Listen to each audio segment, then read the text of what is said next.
ನೆಗಡಿ, ಜ್ವರ, ಕೆಮ್ಮು, ತಲೆನೋವು ಇವೆಲ್ಲ ಇತ್ತೀಚೆಗೆ ಸಾಮಾನ್ಯವಾಗಿದೆ. ಅದರ ಜೊತೆಗೆ ಹಾರ್ಟ್ ಅಟ್ಯಾಕ್, ಹಾರ್ಟ್ ಪ್ರಾಬ್ಲಮ್ ಕೂಡ ಒಂದು ಮಾಮೂಲಾಗಿ ಕೇಳಿಬರುತ್ತಿರುವ ಮಾತು. ನಿಜವಾಗ್ಲೂ ನೋಡ್ಬೇಕಂದ್ರೆ ಭಯಂಕರವಾದ ಈ ದಿಢೀರ್ಘಾತ ಈಗ ಮಾಮೂಲಾಗಿದೆ. ಅದರಿಂದ ಹೇಗಾದ್ರೂ ಮಾಡಿ ನಾವೆಲ್ಲ ದೂರ ಉಳಿಬೇಕಲ್ವಾ. ಹಾರ್ಟ್ ಅಟ್ಯಾಕ್ ಈಗ ಮಾಮೂಲಾಗಿದೇನು ನಿಜ, ಮತ್ತೆ ಅದನ್ನ ತಡೆಗಟ್ಟುವ ಉಪಾಯಗಳು ಕೂಡ ಮಾಮೂಲಾಗಿಯೇ ಇವೆ. ನಾವು ಮಾಡಬೇಕಾದದ್ದು ಇಷ್ಟೇ, ಸ್ವಲ್ಪ ಎಚ್ಚರ ವಹಿಸಿ ಅವುಗಳನ್ನು ಪಾಲಿಸ್ತಕ್ಕದ್ದು. ಇನ್ನು ನಮ್ಮ ಸಾಕಷ್ಟು ಜನ ಡಾಕ್ಟರ್ಸ್ಗಳ ಮೇಲೆ, ಮಾತ್ರೆಗಳ ಮೇಲೆ ಅವಲಂಬಿಸಿರ್ತಾರೆ. ಯಾಕಂದರೆ ಹಿತ್ತಲ ಗಿಡ ಮದ್ದಲ್ಲ ಅನ್ನೋ ಧೋರಣೆಯಲ್ಲಿ. ಆದರೆ ಇದು ಎಷ್ಟರವರೆಗೆ ಸಮಂಜಸ ಎಂದು ಒಮ್ಮೆ ಆಲೋಚಿಸಿ. ಈ ಧೋರಣೆ ತಪ್ಪು ಅಂತ ಹೇಳಲ್ಲ, ಆದರೆ ನಾವು ನಮ್ಮ ಸುತ್ತಮುತ್ತಲೂ ಸುಲಭವಾಗಿ ಸಿಗುವ ಕೆಲವು ಪದಾರ್ಥಗಳನ್ನು ಉಪಯೋಗಿಸೋದ್ರಿಂದ ಈ ಹಾರ್ಟ್ ಪ್ರಾಬ್ಲಮ್ಸನ್ನು ಸಾಕಷ್ಟು ಕಡಿಮೆ ಮಾಡಬಹುದು. ಇನ್ನು ಆ ವಸ್ತುಗಳು ಯಾವುವು ಅನ್ನೋದನ್ನು ಹೇಳ್ತೀನಿ. ಅದಕ್ಕಿಂತ ಮುಂಚೆ ನೀವಿನ್ನೂ ನನ್ನ ಚಾನಲ್ಗೆ ಸಬ್ಸ್ಕ್ರೈಬ್ ಆಗಿಲ್ಲ ಅಂದರೆ ಪ್ಲೀಸ್ ಸಬ್ಸ್ಕ್ರೈಬ್ ಮಾಡ್ಕೊಳ್ಳಿ. ಹಾಗೆ ಪಕ್ಕದಲ್ಲಿರುವಂಥ ಬೆಲ್ ಐಕನ್ನ ಕ್ಲಿಕ್ ಮಾಡಿ. ಮೊದಲನೇದಾಗಿ ಕಿತ್ತಳೆ ಹಣ್ಣು. ಕಿತ್ತಳೆ ಹಣ್ಣನ್ನು ಹಿಂಡಿ ಜ್ಯೂಸ್ ಮಾಡಿ ಕುಡಿಬೇಕು. ಅದರಲ್ಲಿರುವ ವಿಟಮಿನ್ ಸಿ, ಮಿನರಲ್ಸ್ ಅಥವಾ BP ಕಡಿಮೆ ಮಾಡಿ ಹಾರ್ಟ್ ಅಟ್ಯಾಕಿಂದ ನಿಮ್ಮನ್ನು ದೂರ ಇಡುತ್ತೆ. ದಿನಕ್ಕೆ 2 ಗ್ಲಾಸ್ ಆರೆಂಜ್ ಜ್ಯೂಸ್ ಕುಡಿದ್ರೆ ಸಾಕು. ಹಾಗಂತ ಜ್ಯೂಸ್ ಹೊರಗಿಂದ ಕೊಂಡು ಕೆಮಿಕಲ್ ಸೇರಿರೋದನ್ನು ಕುಡಿಬಾರ್ದು. ಇನ್ನು ಎರಡನೇದು ಡ್ರೈ ಫ್ರೂಟ್ಸ್ ಅಂದರೆ ಕಾಜು, ಬಾದಾಮಿ, ಪಿಸ್ತಾ ಇಂತಹ ಪದಾರ್ಥಗಳು ಆರೋಗ್ಯಕ್ಕೆ ಒಳ್ಳೆಯದು ಅಂತ ಪ್ರತಿಯೊಬ್ಬರಿಗೂ ಗೊತ್ತು ಅಲ್ವೇ? ಹೌದು, ಇದು ಆರೋಗ್ಯಕ್ಕೆ ಒಳ್ಳೆಯದು ಅಲ್ಲದೆ ಇದರಲ್ಲಿರುವ ಜಿಡ್ಡಿನ ಅಂಶ ಸಾಕಷ್ಟು ಶಕ್ತಿಯನ್ನು ನೀಡುತ್ತೆ. ಅಷ್ಟೇ ಅಲ್ಲದೆ ಇದರಲ್ಲಿರುವ ಒಮೆಗಾ 3 ಅನ್ನುವ ಪದಾರ್ಥ ಕೊಲೆಸ್ಟ್ರಾಲ್ ಅನ್ನು ನಿಯಂತ್ರಣ ಮಾಡುತ್ತೆ. ಹಾಗಂತ ಮೊದಲೇ ಹೇಳಿದಂತೆ ಅತಿಯಾಗಿ ತಿಂದರೆ ಅಮೃತನೂ ವಿಷ ಆಗುತ್ತೆ.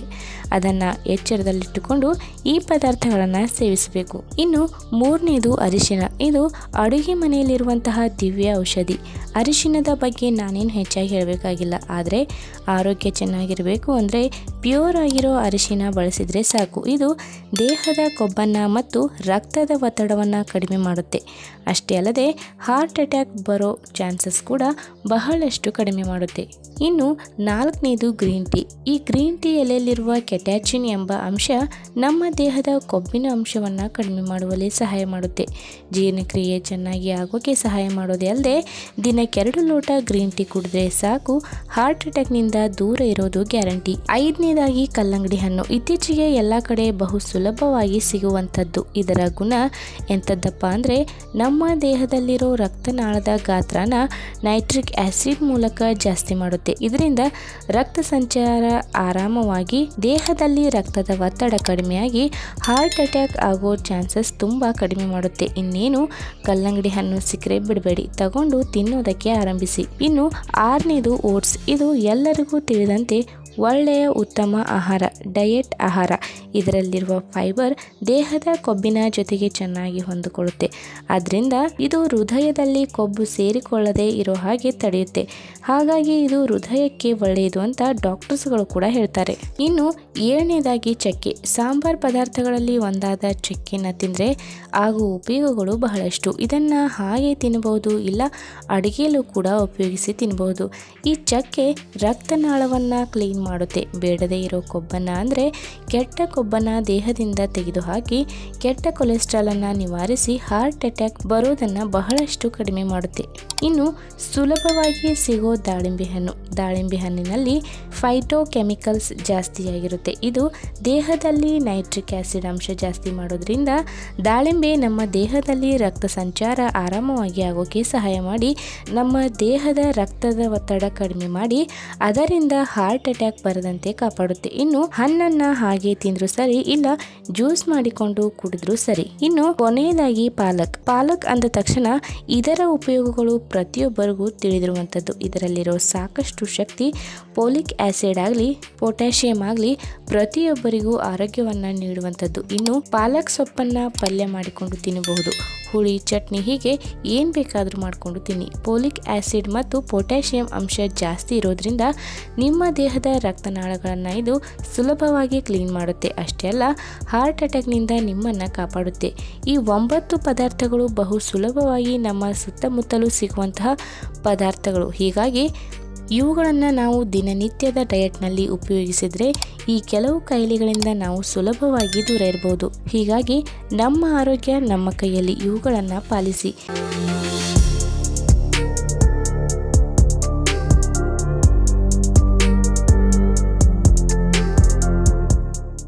ನೆನಪಿರಲಿ, ರಕ್ತದ ಒತ್ತಡ ಸಮಸ್ಯೆ ಎನ್ನುವುದು ಸಾಮಾನ್ಯವಾದ ಆರೋಗ್ಯ ಸಮಸ್ಯೆಯಲ್ಲ. ತಪ್ಪಿಯೂ ಈ ಕಾಯಿಲೆಯನ್ನು ಹಗುರವಾಗಿ ನೋಡಲು ಹೋಗಬೇಡಿ. ನಮ್ಮ ಕೆಟ್ಟ ಜೀವನ ಶೈಲಿ, ಸರಿಯಾದ ಆಹಾರ ಪದ್ಧತಿ ಅನುಸರಿಸದೇ ಇರುವುದು ರಕ್ತದ ಒತ್ತಡದ ಸಮಸ್ಯೆ ಇದ್ದಕ್ಕಿದ್ದಂತೆ ಹೆಚ್ಚಾಗುವುದು.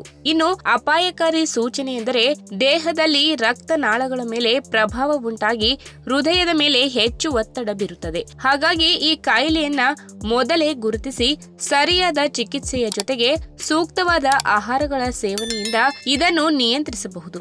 ಇನ್ನು ಎಣ್ಣೆಯ ಅಂಶ ಹಾಗೂ ಕೊಬ್ಬಿನ ಅಂಶವನ್ನ ಒಳಗೊಂಡ ಆಹಾರ ಪದಾರ್ಥಗಳನ್ನ ಕಡಿಮೆ ಸೇವನೆ ಮಾಡಬೇಕು. ಮುಖ್ಯವಾಗಿ ರಸ್ತೆ ಬದಿಯಲ್ಲಿ ಮಾರುವ ಬಜ್ಜಿ, ಬೋಂಡಾ ಇವುಗಳಿಂದ ಆದಷ್ಟು ದೂರವಿರಿ. ಯಾಕೆಂದ್ರೆ ಇವರು ಒಮ್ಮೆ ಬಳಸಿದ ಎಣ್ಣೆಯನ್ನ 10 ಬಾರಿ ಬಳಸುವುದರಿಂದ ಆರೋಗ್ಯಕ್ಕೆ ಸಮಸ್ಯೆ ಕಟ್ಟಿಟ್ಟ ಬುತ್ತಿ. ಇನ್ನು ಜಡ ಜೀವನ ಶೈಲಿಯನ್ನ ಕೈಬಿಟ್ಟು ಸಕ್ರಿಯವಾದ ಆರೋಗ್ಯಕರ ಜೀವನ ಶೈಲಿಯನ್ನ ಹೊಂದುವುದರ ಮೂಲಕ ರಕ್ತದ ಒತ್ತಡದ ಹೆಚ್ಚಾಗುವಿಕೆ ನಿಯಂತ್ರಣ ಇರಬಹುದು. ಹಾಗಾದ್ರೆ ಒಮ್ಮೆಲೆ ಬಿಪಿ ಸಮಸ್ಯೆ ಬಂದರೆ ಯಾವೆಲ್ಲ ಆಹಾರಗಳನ್ನ ಸೇವನೆ ಮಾಡಬೇಕು ಎಂಬುದನ್ನ ಇವತ್ತಿನ ವಿಡಿಯೋ ಮುಖಾಂತರ ತಿಳಿದುಕೊಳ್ಳೋಣ. ಅದಕ್ಕಿಂತ ಮುಂಚೆ ನೀವಿನ್ನು ನನ್ನ ಚಾನೆಲ್ಗೆ ಸಬ್ಸ್ಕ್ರೈಬ್ ಆಗಿಲ್ಲ ಅಂದ್ರೆ ಪ್ಲೀಸ್ ಸಬ್ಸ್ಕ್ರೈಬ್ ಮಾಡ್ಕೊಳ್ಳಿ, ಹಾಗೆ ಪಕ್ಕದಲ್ಲಿ ಇರುವಂತಹ ಬೆಲ್ ಐಕನ್ ನ ಕ್ಲಿಕ್ ಮಾಡಿ. ನಮಗೆ ಗೊತ್ತಿರುವ ಹಾಗೆ ಬೇರೆಲ್ಲಾ ಹಣ್ಣುಗಳಂತೆ ದಾಳಿಂಬೆ ಹಣ್ಣು ಕೂಡ ಹೆಚ್ಚಾಗಿ ವರ್ಷ ಪೂರ್ತಿ ಸಿಗುವ ಕಾರಣ ಆದಷ್ಟು ಈ ಹಣ್ಣಿನ ಬೀಜಗಳನ್ನ ಅಥವಾ ಇದರಿಂದ ಮಾಡಿದ ಜ್ಯೂಸ್ ಅನ್ನ ಕುಡಿಯಬೇಕು. ನಮ್ಮ ಆಹಾರ ಕ್ರಮದಲ್ಲಿ ಈ ಹಣ್ಣು ಹಾಗೂ ಇದರಿಂದ ಮಾಡಿದ ಜ್ಯೂಸ್ ಅನ್ನ ಬಳಸುವುದರಿಂದ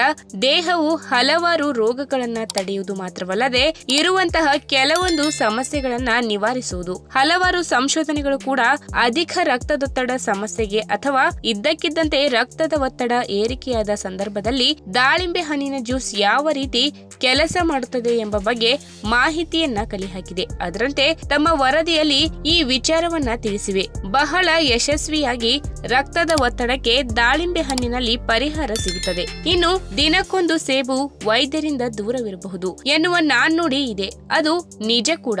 ಸೇಬಿನಲ್ಲಿ ಹಲವಾರು ಬಗೆಯ ಪೋಷಕಾಂಶಗಳು ಹಾಗೂ ಆರೋಗ್ಯಕಾರಿ ಗುಣಗಳು ಇವೆ. ಇದು ದೇಹವನ್ನ ಅನಾರೋಗ್ಯದಿಂದ ಕಾಪಾಡುವುದು. ಇನ್ನು ಸೇಬನ್ನ ನಿಯಮಿತವಾಗಿ ತಿಂದರೆ ಅದರಿಂದ ರಕ್ತದೊತ್ತಡವನ್ನ ನಿಯಂತ್ರಣದಲ್ಲಿ ಇಡಬಹುದು. ಇನ್ನು ಬ್ಲೂಬೆರಿಗಳಂತಹ ಹಣ್ಣುಗಳನ್ನ ಕೂಡ ಜಾಸ್ತಿ ಸೇವಿಸಿ. ಯಾಕೆಂದ್ರೆ ಈ ಹಣ್ಣುಗಳಲ್ಲಿ ಅಧಿಕ ಪ್ರಮಾಣದಲ್ಲಿ ಪೊಟ್ಯಾಷಿಯಂ ಮತ್ತು ಆಂಟಿ ಆಕ್ಸಿಡೆಂಟ್ ಇರುವುದರಿಂದ ರಕ್ತದೊತ್ತಡವನ್ನ ನಿಯಂತ್ರಣದಲ್ಲಿ ಇಟ್ಟು ಆರೋಗ್ಯವನ್ನ ಕಾಪಾಡುವುದು. ಇನ್ನು ಅಂಜೂರ ಹಣ್ಣಿನ ವಿಷಯಕ್ಕೆ ಬಂದಾಗ ಸ್ವಲ್ಪ ದುಬಾರಿ ಎನಿಸಬಹುದು, ಆದರೆ ಆರೋಗ್ಯಕ್ಕೆ ಬಹಳ ಒಳ್ಳೆಯದು. ಇದರ ಜೊತೆಗೆ ಕೆಲವೊಂದು ಹಣ್ಣುಗಳು ಕೂಡ, ಉದಾಹರಣೆಗೆ ಸ್ಟ್ರಾಬೆರಿ, ಕಲ್ಲಂಗಡಿ, ಮೂಸಂಬಿ ಇತ್ಯಾದಿಗಳು ಕೂಡ ರಕ್ತದೊತ್ತಡವನ್ನ ತಗ್ಗಿಸುವುದು. ಇನ್ನು ಹೃದ್ರೋಗ ತಜ್ಞರ ಪ್ರಕಾರ ಯಾವ ತರಕಾರಿಗಳಲ್ಲಿ ನೈಟ್ರೇಟ್ ಅಂಶ ಹೆಚ್ಚಾಗಿರುತ್ತದೆ ಅಂತಹ ತರಕಾರಿಗಳಿಂದ ರಕ್ತದ ಒತ್ತಡ ಸಮಸ್ಯೆ ಕಡಿಮೆಯಾಗುವ ಸಾಧ್ಯತೆ ಇರುತ್ತದೆ. ಬೀಟ್ರೂಟ್ ತನ್ನಲ್ಲಿ ಅಧಿಕ ಪ್ರಮಾಣದ ನೈಟ್ರೇಟ್ ಅಂಶ ಒಳಗೊಂಡಿದ್ದು ಇದು ನೈಟ್ರಿಕ್ ಆಕ್ಸೈಡ್ ಎಂಬ ಆಮ್ಲವನ್ನ ಉತ್ಪತ್ತಿ ಮಾಡುತ್ತದೆ. ಇದರಿಂದ ರಕ್ತನಾಳಗಳು ಹಿಗ್ಗುತ್ತವೆ, ಜೊತೆಗೆ ಹೃದಯಕ್ಕೆ ಸರಾಗವಾಗಿ ರಕ್ತ ಪೂರೈಕೆ ಮಾಡುತ್ತದೆ. ಸಂಶೋಧಕರು ಹೇಳುವಂತೆ ಪ್ರತಿದಿನ ಬೀಟ್ರೂಟ್ ಅಥವಾ ಇದರಿಂದ ಮಾಡಿದ ಜ್ಯೂಸ್ ಸೇವನೆಯ ವ್ಯಕ್ತಿಯಲ್ಲಿ ಕೇವಲ 6 ಗಂಟೆಯಲ್ಲಿ ರಕ್ತದ ಒತ್ತಡ ಕಡಿಮೆಯಾದ ಬಗ್ಗೆ ಮಾಹಿತಿ ಸಿಕ್ಕಿದೆ. ಇನ್ನು ಮಾರುಕಟ್ಟೆಯಲ್ಲಿ ಸಿಗುತ್ತಿರುವ ಹಲವಾರು ಬಗೆಯ ಹಣ್ಣುಗಳಲ್ಲಿ ಪೈನಾಪಲ್ ಅಥವಾ ಅನಾನಸ್ ಹಣ್ಣು ಕೂಡ ಒಂದು. ಈ ಹಣ್ಣಿನ ಮೇಲ್ಭಾಗದಲ್ಲಿ ಸ್ವಲ್ಪ ಒರಟು ಸಿಪ್ಪೆ ಇದ್ದರೂ ಸಹ ಒಳಭಾಗದಲ್ಲಿ ರುಚಿಕರವಾದ ಸಿಹಿ ಹುಳಿ ಮಿಶ್ರಣದ ಹಣ್ಣು ನಮ್ಮ ಸೇವನೆಗೆ ಸಿಗುತ್ತದೆ. ಇನ್ನು ಈ ಹಣ್ಣಿನಲ್ಲಿ ಸೋಡಿಯಂ ಮತ್ತು ಪೊಟ್ಯಾಷಿಯಂ ಅಂಶದ ಪ್ರಮಾಣ ಕಂಡು ಬರುವುದರಿಂದ ದೇಹದಲ್ಲಿ ರಕ್ತದೊತ್ತಡವನ್ನ ನಿಯಂತ್ರಣಕ್ಕೆ ತರುವಲ್ಲಿ ಹೆಚ್ಚು ಸಹಾಯಕವಾಗುತ್ತದೆ. ನೆನಪಿರಲಿ, ನಾವು ದಿನನಿತ್ಯ ಸೇವಿಸುವ ಆಹಾರ ಪದಾರ್ಥಗಳಲ್ಲಿ ಬಳಕೆಯಾಗುವ ಅತಿಯಾದ ಉಪ್ಪಿನ ಅಂಶದ ಬಳಕೆಯಿಂದ ದೇಹದಲ್ಲಿ ಸೋಡಿಯಂ ಅಂಶದ ಪ್ರಮಾಣ ಹೆಚ್ಚಾಗುತ್ತದೆ. ಹಾಗಾಗಿ ಇದನ್ನ ನಿಯಂತ್ರಣಕ್ಕೆ ತರಲು ಪೊಟ್ಯಾಷಿಯಂ ಅಂಶದ ಅಗತ್ಯ ಇದ್ದೇ ಇರುತ್ತದೆ. ಹೀಗಾಗಿ ಪೊಟ್ಯಾಷಿಯಂ ಅಂಶದ ಗುಣ ಅನಾನಸ್ ಹಣ್ಣಿನಲ್ಲಿ ಜಾಸ್ತಿ ಇರುವುದರಿಂದ ಅಧಿಕ ರಕ್ತದೊತ್ತಡದ ಸಮಸ್ಯೆ ಇದ್ದವರು ಆಗಾಗ ಪೈನಾಪಲ್ ಜ್ಯೂಸ್ ಸೇವನೆ ಮಾಡುವ ಅಭ್ಯಾಸ ಇಟ್ಟುಕೊಳ್ಳುವುದು ಒಳ್ಳೆಯದು. ಇನ್ನು ವಿಟಮಿನ್ ಸಿ ಮತ್ತು ಪೊಟ್ಯಾಷಿಯಂ ಅಂಶದ ಜೊತೆಗೆ ಫೋಲೇಟ್ ಅಂಶ ಅತ್ಯಧಿಕವಾಗಿ ಕಂಡುಬರುವ ಕಿತ್ತಳೆ ಕಿತ್ತಳೆ ಹಣ್ಣಿನ ಜ್ಯೂಸ್ ನಲ್ಲಿ ನೈಸರ್ಗಿಕವಾದ ಬಯೋಫ್ಲೇವನೈಡ್ ಅಂಶಗಳ ಪ್ರಮಾಣ ಕೂಡ ಅಪಾರವಾಗಿ ಕಂಡುಬರುತ್ತದೆ. ಇದು ನಮ್ಮ ರಕ್ತದ ಒತ್ತಡವನ್ನ ಕಡಿಮೆ ಮಾಡಿ ಸಾಧಾರಣ ಮಟ್ಟಕ್ಕೆ ತಲುಪುವಂತೆ ಮಾಡುತ್ತದೆ. ನಮ್ಮ ಹೃದಯದ ಆರೋಗ್ಯವನ್ನ ಅತ್ಯುತ್ತಮವಾಗಿ ನೋಡಿಕೊಂಡು ಮೆಟಬಾಲಿಸಂ ಪ್ರಕ್ರಿಯೆಯನ್ನ ಚುರುಕುಗೊಳಿಸುವ ಮೂಲಕ ರಕ್ತದ ಒತ್ತಡ ನಿರ್ವಹಣೆಯನ್ನ ಕಾಪಾಡುತ್ತದೆ. ಈ ವಿಡಿಯೋ ನಿಮ್ಗೆ ಇಷ್ಟವಾದಲ್ಲಿ ತಪ್ಪದೆ ಲೈಕ್ ಮಾಡಿ, ಶೇರ್ ಮಾಡಿ, ಹಾಗೆ ನಿಮ್ಮ ಅನಿಸಿಕೆನ ಕಮೆಂಟ್ ಮೂಲಕ ತಿಳಿಸಿ.